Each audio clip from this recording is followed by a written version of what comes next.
So we're down in the music space. As you can see by the drums over here, we just moved some things around and moved the futon around.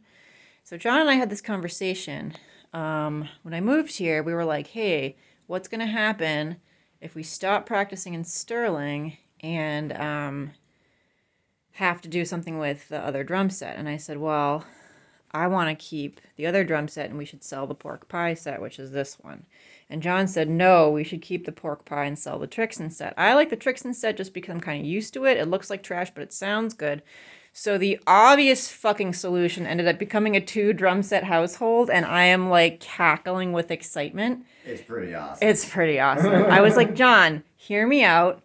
And I'm not ever going to go down as the person who said no to having 2 drum sets. Yeah, he was like, I'm not about to be that person. I don't know how much of a perspective on the full room I can get here. Ooh, not gonna fall down the stairs. Yeah, you can kind of see what's going on down here. This is so exciting right now.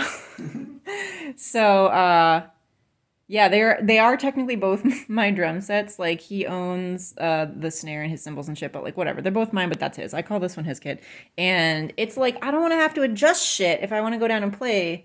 So like now, yeah, right. Weirdo. It doesn't matter. It's not a matter of just like raising one thing or another thing. It's like it's got to feel like your kit if you're in your own fucking house, you know. So some more exciting things. We thought the futon was gonna be like too big to keep, but honestly, it works. I really wish I could get an even wider kind of like angle of this. So there's the table next to it was out in the middle of the room. Now there's more space. This has also dictated that now we have full stacks. I have no complaints about that. I do not need to use both cabs.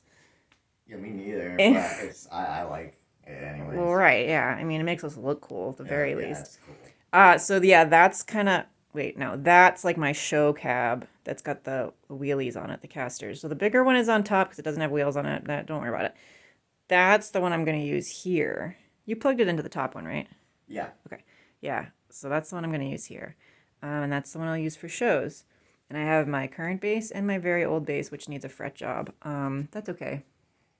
And then John's got all his stuff here. We put the horse costume on the creepy baby. So that's important.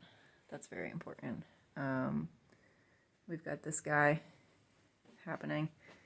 There's our coat tree of cables, and Amber's self-portrait statue lives here, which is cool. It makes me think of a character from Saga, the comic series. So yeah. That's that. The hallway is nicely arranged now. We got the cube up there ready to go. I do need to actually like Clorox wipe that thing. We're thinking about hanging. You know what? The only thing though, with the recessed lighting, I feel like hanging the cube from the ceiling could create some weird situations. It also could create some cool situations because the light might just bounce off of it a lot. Yeah. I'm just thinking weird shadows. I guess if it's hanging over there, that's okay though. If it's like up there, because there's no lights that are gonna like. Yeah. Okay. I think we solved that. Yeah. Glad we talked through this. Good talk.